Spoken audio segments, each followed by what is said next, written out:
అందరికీ నమస్కారం. Welcome back to our channel. ఈరోజు వీడియోలో టేస్టీ ఒక రెసిపీ అయితే నేను చూపించబోతున్నాను. అది కూడా బెండకాయ ఫ్రై అండి. మీరు చేసే బెండకాయ ఫ్రై జిగురు జిగురుగా ఉంటుందా? అయితే ఒకసారి ఇలా ట్రై చేయండి. జిగురు ఏమాత్రం ఉండదు. చాలా టేస్టీగా అయితే ఉంటుందండి. ఇక్కడ చూడండి, నేను పెన్నం పెట్టుకున్నాను. స్టవ్ మీద పెన్నం పెట్టేసి బెండకాయలు డ్రై రోస్ట్ చేసుకుంటున్నానండి. చాలామంది బెండకాయలని ఆయిల్‌లో ఫ్రై చేసేసుకొని మళ్ళీ ప్రిపేర్ చేసుకుంటూ ఉంటారు. అలా కాకుండా ఇలా డ్రై రోస్ట్ చేసుకోవాలండి. కొంచెం వేయించుకున్న తర్వాత ఇందులోకి ఒక టేబుల్ స్పూన్ ఆయిల్ వేస్తే జిగురు లేకుండా చక్కగా వేగుతాయండి. అది కూడాను చాలా త్వరగా అయితే వేగుతాయన్నమాట. కొందరు ఆనియన్ ఫ్రై అయిన తర్వాత డైరెక్ట్‌గా బెండకాయ కట్ చేసినవి వేసి ప్రిపేర్ చేసుకుంటూ ఉంటారు. అలా చేసుకుంటే జిగురు ఎక్కువగా ఉంటుందండి.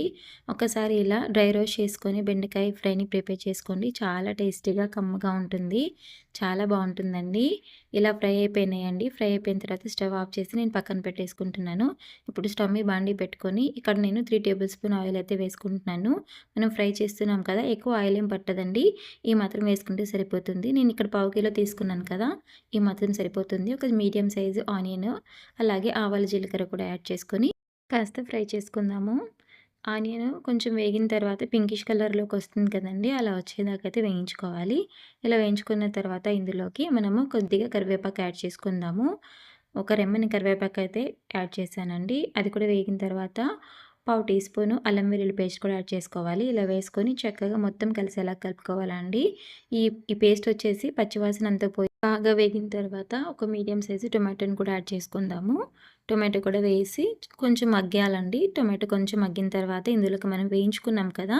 డ్రై రోస్ట్ చేసుకున్న బెండకాయ ముక్కలనైతే యాడ్ చేసేసుకోవాలి. ఇవి అన్నీ కూడా వేసేసుకొని మొత్తం అంతా కలిసేలాగైతే కలుపుకుందామండి. ఇలా కలుపుకున్న తర్వాత ఇందులోకి పావు టీ స్పూను పసుపండి, అలాగే కారం తగ్గట్టు కారం వేసుకోవాలి. నేను అర టేబుల్ స్పూన్ వేశాను. ఇక్కడ టేస్ట్ తగ్గట్టు సాల్ట్ కూడా యాడ్ చేసుకొని ఒకసారి మొత్తం అంతా కలిసేలాగైతే కలుపుకుందామండి. అంతా చక్కగా కలిపిన తర్వాత మూత పెట్టి మగ్గించుకుందామండి. ఒక 5 నిమిషాలు మగ్గించుకుంటే బెండకాయ బాగా సాఫ్ట్‌గా అయితే అవుతుంది. దీని తర్వాత ఇక్కడ నేను 1 టేబుల్ స్పూన్ ధనియాల పౌడర్ యాడ్ చేస్తున్నాను. అలాగే పావు టీ స్పూన్ గరం మసాలా కూడా యాడ్ చేస్తున్నానండి. గరం మసాలా కూడా వేసుకొని చక్కగా అంతా కలిసేలాగైతే కలుపుకుందాము.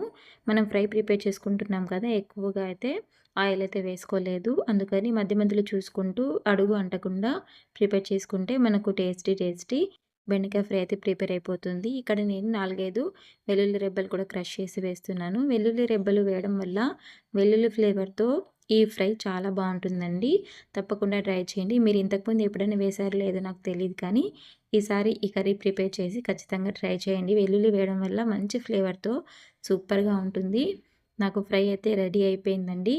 వెల్లుల్లి క్రష్ వేసిన తర్వాత ఒక 5 నిమిషాలు మగ్గించి నేను దించేస్తున్నాను. బాగా ప్రిపేర్ అయిపోయింది. బెండకాయ కూడా సాఫ్ట్‌గా అయిందండి. ఇక స్టవ్ ఆఫ్ చేసేసి దించుకోవడమే. మనం ఇంకా హ్యాపీగా చపాతీలో కానీ, రైస్‌లో కానీ ఈ కర్రీని ప్రిపేర్ చేసుకోవచ్చు. ఎంతో టేస్టీగా ఉండే బెండకాయ ఫ్రై అయితే ప్రిపేర్ అయిపోయిందండి. మీకు ఈ వీడియో నచ్చినట్లయితే లైక్ చేయండి. మీ ఫ్రెండ్స్ అండ్ ఫ్యామిలీస్‌కి షేర్ చేయండి. మీకు ఈ వీడియో ఎలా అనిపించిందో కామెంట్ సెక్షన్‌లో కామెంట్ చేయండి. తప్పకుండా మన ఛానెల్‌ని సబ్స్క్రైబ్ చేసుకొని రెగ్యులర్‌గా మన ఛానెల్‌ని ఫాలో అవ్వండి. Bye bye.